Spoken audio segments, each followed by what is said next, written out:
Ia masuk ke dalam showroom mobil mewah, pakaiannya lusuh, dan karung goni kotor tergelincir di bahunya.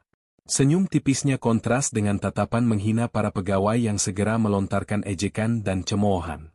Tempat ini bukan untuk orang sepertimu, kata mereka, tidak tahu bahwa di balik penampilannya yang merendahkan, ia adalah pemilik sah tempat tersebut. Mengapa seorang pemilik kaya raya rela menyamar menjadi seorang gelandangan? Apa yang sebenarnya ia cari, dan apa konsekuensi dari permainan berbahaya ini? Siang itu, matahari terik menyengat di atas kota besar, namun di dalam showroom Ferrari, Fajar Auto, dinginnya pendingin ruangan terasa seperti kutukan bagi siapapun yang tak pantas. Ruangan kaca megah itu mendadak hening ketika pintu otomatis terbuka perlahan. Sesosok pria muda, dengan pakaian lusuh, celana sobek di lutut, rambut acak-acakan, dan karung goni kotor di punggung, masuk dengan langkah pelan. Dialah Radit Fajar, sang pemilik showroom, dalam penyamaran yang paling ekstrim.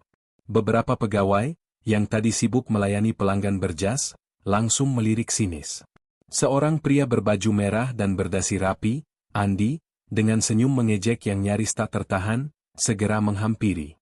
"Mas, ini tempat jual mobil Ferrari, bukan tempat minta sumbangan," katanya, nadanya menusuk seperti sembilu. Radit hanya tersenyum ramah, ketenangan di wajahnya kontras dengan penampilannya. "Saya tahu," jawabnya pelan, "saya mau beli mobil yang merah di pojok itu." Tawa pecah, menggema di antara deretan mobil mewah. Maya, seorang pegawai wanita berambut ikal, bahkan menutup mulutnya sambil terkikik. "Beli Ferrari? Bawa uangnya di karung itu, Mas," ejeknya. Radit mengabaikan mereka, melangkah mendekati Ferrari merah mengkilap, mengelus bodinya yang mulus dengan tangan dekilnya. "Warnanya bagus," gumamnya, "cocok buat saya jalan-jalan sore." Andi mendekat lagi, wajahnya merah menahan geram. Bang, daripada nyoret-nyoret mobil mahal, mending keluar deh. Sebelum satpam manggil polisi." Radit diam, namun matanya yang tajam mengamati satu persatu pegawai. Dari yang terang-terangan tertawa, hingga yang pura-pura menelepon untuk menghindari pandangannya. "Mas, serius deh. Ini tempat serius.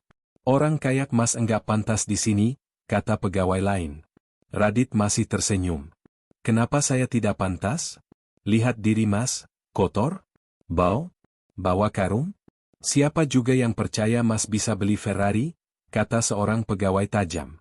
Seseorang bahkan menyemprotkan pengharum ruangan ke arah Radit, seperti mengusir serangga. "Duh, bisa rusak citra showroom kalau dia kelamaan di sini." Namun, Radit tetap diam. Ia lalu duduk di sofa mewah showroom, membuka bekal nasi bungkus dari saku jaketnya. Aroma nasi dan lauk sederhana itu langsung menyebar di antara wangi parfum mahal. "Tidak apa-apa, saya tunggu saja. Siapa tahu ada yang niat jualan beneran," ujarnya tenang sambil mulai makan, seolah tak ada yang salah. Cemoohan dan tatapan jijik tak henti mengarah pada Radit. Bekal nasi bungkusnya sudah hampir habis, dan karung lusuhnya tetap tergeletak di samping kakinya. Maya, si pegawai wanita, mendekat dengan nada tinggi. "Mas, serius, ya? Showroom ini bukan tempat istirahat gelandangan. Kalau tidak keluar, saya akan benar-benar telepon keamanan." Radit menatapnya sejenak. "Kalau saya beli mobil ini sekarang, kira-kira kamu mau bantu saya urus surat-suratnya?" Maya mendengus. "Mimpi di siang bolong. Ferrari, Mas, bukan sepeda bekas." Andi, si pegawai pria, mendekat dengan wajah mengejek. "Mas, kita semua kerja pakai target. Jangan buang waktu kami. Kami mencari customer sungguhan, bukan main-main begini." Radit tersenyum. "Jadi kalian hanya ramah pada orang yang terlihat kaya begitu?" "Tentu, Mas. Masa iya kami layani semua orang yang terlihat seperti pemulung?" jawab Andi sambil tertawa. "Lalu, kalau saya ternyata punya uang, bagaimana?" tanya Radit lagi. Mereka tertawa makin keras. "Ya, pasti langit runtuh duluan, Mas." Tiba-tiba, seorang pengunjung showroom yang dari tadi duduk di pojok ikut angkat bicara. Bapak Heru, seorang pria tua berjas coklat, telah memperhatikan situasi dengan raut serius. "Mas-mas pegawai," ujarnya dengan suara berat, "saya ini cuma calon pembeli. Tapi kalau begini caranya kalian memperlakukan orang, saya pikir-pikir lagi, deh, mau beli di sini atau tidak. Sontak, suasana menjadi canggung. Para pegawai langsung berusaha meredam. Oh, jangan salah paham, Pak. Kami cuma bercanda, kok. Bercanda? Kalian dorong dia tadi. Kalian semprot parfum ke wajahnya. Itu bercanda? Bapak Heru menatap tajam. Radit berdiri. Wajahnya tetap tenang, tapi nadanya mulai sedikit berubah. Tidak apa-apa, Pak. Saya memang sengaja datang begini. Saya ingin tahu seperti apa wajah asli orang-orang di sini. Ia melirik para pegawai yang mulai gelisah. Terima kasih sudah menunjukkan jati diri kalian. Seorang pegawai mencoba tertawa ringan. Ya ampun, Mas ini main prank ya? Atau konten YouTube? Kocak, sih.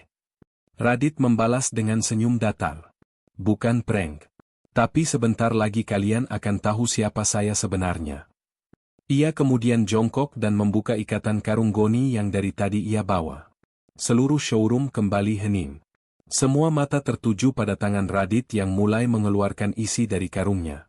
Di saat sebuah batangan emas berkilauan dikeluarkan dari dalam karung dan diletakkan di meja showroom, seluruh ruangan mendadak seperti kehilangan suara. Pegawai yang tadi paling keras mencibir langsung melangkah mundur. Mata mereka membelalak, mulut mereka terbuka lebar, tak bisa berkata-kata. Karena karung itu tidak hanya berisi satu, tapi puluhan batangan emas, yang nilainya cukup untuk membeli 5 Ferrari. Radit berdiri perlahan, mengeluarkan dompet kulit kecil dari balik jaketnya. Dengan tenang, ia menunjukkan sebuah kartu identitas. Nama saya Radit Fajar. Saya adalah pemilik showroom ini. Beberapa pegawai langsung terdiam membeku, mata mereka terpaku pada identitas yang jelas bertuliskan nama Radit Fajar, lengkap dengan stempel dan logo showroom tempat mereka bekerja. Kartu itu bukan kartu biasa, itu adalah kartu kepemilikan perusahaan dengan tanda tangan pemilik yang selama ini hanya mereka lihat dalam dokumen kontrak. Radit memasukkan kembali kartunya ke dompet. Ia berdiri tenang di hadapan semua pegawai yang tadi menghinanya. Saya beri waktu kalian 10 detik untuk jujur. Siapa yang merasa bersikap baik dan sopan dari awal saya masuk ke sini? Semua menunduk. Tak satu pun berani mengangkat tangan. Bahkan Maya, yang tadi menyemprotkan parfum, kini wajahnya pucat, bibirnya gemetar.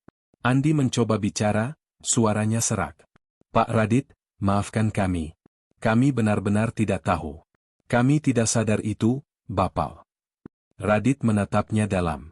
Lalu kalau bukan saya, kalian merasa pantas menghina orang seperti itu? Kalian pikir showroom ini hanya untuk orang yang berpakaian bagus, untuk orang yang wangi dan bawa uang tunai di tangan?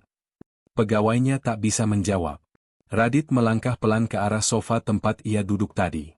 Di sana, emas masih berserakan di atas meja. Ia menunjuknya dan berkata, uang itu cukup untuk membeli 5 Ferrari, tapi saya tidak datang untuk membeli. Saya datang untuk mengamati hati kalian. Bapak Heru, yang tadi jadi pengunjung, mengangguk pelan dan berkata, luar biasa, anak muda. Saya tidak menyangka pemilik showroom ini punya cara sebijak ini untuk menilai pegawainya. Radit kembali ke tengah ruangan. Dalam bisnis, saya bisa ajarkan cara jualan, cara hitung margin, cara closing pembeli. Tapi satu hal yang tidak bisa saya latih adalah hati kalian. Semua pegawai mulai gelisah. Beberapa mulai menitikkan air mata. Seorang wanita muda yang dari tadi hanya diam di sudut mendekat pelan, Pak, saya benar-benar minta maaf. Saya menyesal. Saya janji akan berubah. Radit memandangnya sekilas. Terima kasih sudah jujur. Tapi maaf, ini bukan saatnya janji. Ini saatnya menanggung akibat. Ia kemudian membuka ponsel, menelepon seseorang, dan berkata tegas, tolong siapkan surat pemberhentian. Semua staf showroom pusat yang ada di lokasi sekarang, saya berhentikan hari ini juga. Ruangan showroom yang tadinya riuh kini benar-benar sunyi. Tidak ada lagi tawa, tidak ada lagi cemoohan. Tak ada satupun pegawai yang berani menatap wajah Radit. Beberapa menit kemudian, seorang wanita berjas resmi dari kantor pusat datang membawa map berisi surat pemberhentian kerja. Suara isak tangis mulai terdengar. Andi mendekati Radit sambil berlutut. Pak Radit, saya mohon, saya punya anak istri. Jangan pecat saya. Saya cuma ikut-ikutan. Saya janji akan berubah. Radit menatapnya tajam namun tetap tenang. Justru itu masalahnya. Kamu tahu salah, tapi tetap ikut-ikutan. Kamu tahu itu kejam, tapi tetap diam. Karena itu saya tidak bisa membiarkanmu tetap di sini. Maya juga mendekat dengan mata sembab. Pak, saya malu. Saya benar-benar malu. Selama ini saya pikir saya orang baik. Tapi ternyata saya belum pernah diuji sampai hari ini. Radit mengangguk. Dan sayangnya kamu gagal dalam ujian itu. Di pojok ruangan, satu-satunya pegawai yang sedari tadi tak banyak bicara, Pak Jaja, seorang satpam tua yang sejak awal hanya memperhatikan, maju perlahan. Maaf, Pak Radit. Saya tidak ikut campur. Tapi boleh saya bicara? Radit menoleh padanya. Silakan, Pak. Pak Jaja bicara pelan tapi tegas. Dari awal saya tahu Bapak bukan orang sembarangan. Bukan karena emas atau baju, tapi dari cara Bapak duduk, diam, dan menatap. Saya cuma berpikir, biarlah mereka belajar sendiri caranya menilai orang. Radit menatap Pak Jaja dan tersenyum. Terima kasih, Pak.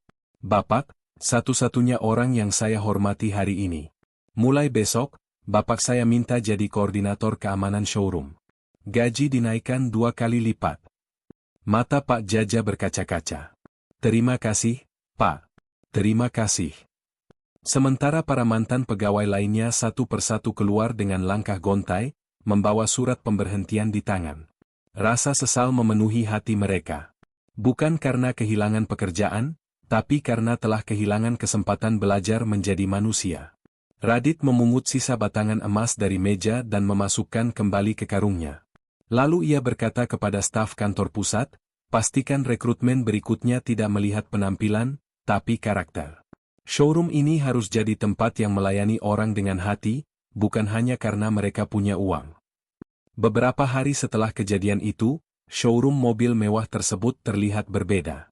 Tidak ada lagi tawa angkuh atau suara cemoohan. Yang ada hanyalah suasana tenang, penuh hormat, dan ramah kepada setiap orang yang datang, siapapun mereka. Radit berdiri di depan ruangannya, mengenakan pakaian kasual namun rapi, menyambut satu persatu pegawai baru yang telah melalui proses seleksi ketat.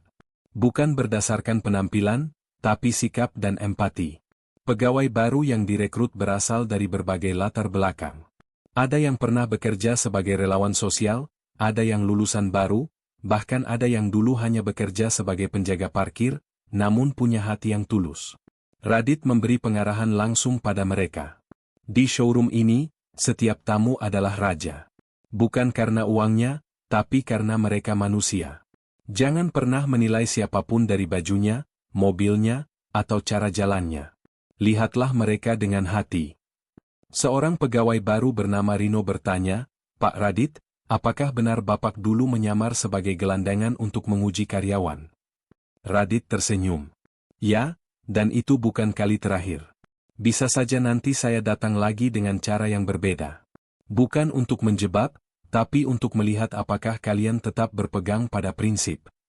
Para pegawai baru mengangguk pelan, memahami bahwa mereka bekerja bukan hanya untuk menjual mobil, tapi membangun kepercayaan dan kehormatan. Di ruang showroom, Radit sengaja menaruh satu mobil Ferrari merah yang dulu disentuhnya saat menyamar. Di samping mobil itu, ia menaruh satu papan kecil bertuliskan, mobil ini tidak untuk dijual. Ia menjadi saksi bahwa tidak semua kemewahan bisa dilihat dari luar. Hari-hari berlalu, showroom tersebut mulai dikenal bukan hanya karena koleksi mobil mewahnya, tapi karena pelayanannya yang ramah dan hangat kepada siapapun. Orang-orang dari berbagai kalangan datang ke sana, dari pengusaha sukses hingga pedagang kaki lima yang hanya ingin melihat-lihat, dan semuanya diperlakukan sama. Di suatu sore, seorang anak muda datang dengan motor butut. Ia mengenakan jaket robek dan celana yang sudah pudar warnanya. Saat masuk ke showroom, dua pegawai baru langsung menyapanya dengan senyum hangat. Selamat datang, kakak. Ada yang bisa kami bantu? Anak muda itu tertegun lalu tersenyum kecil dan berkata, saya cuma mau lihat-lihat. Boleh. Tentu saja. Silakan.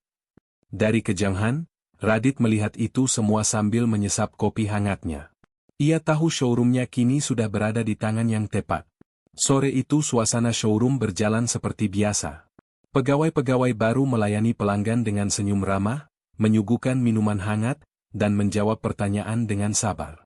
Namun mendadak, seorang pria tua bertopi lebar masuk dengan langkah tertatih. Pakaian lusuhnya mengundang tatapan aneh dari beberapa pengunjung, tapi tidak dari para pegawai. Rino segera menyambut pria tua itu.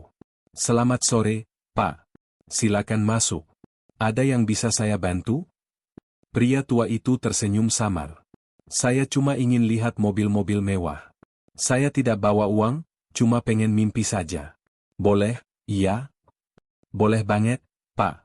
Kami senang kalau Bapak berkenan datang ke sini."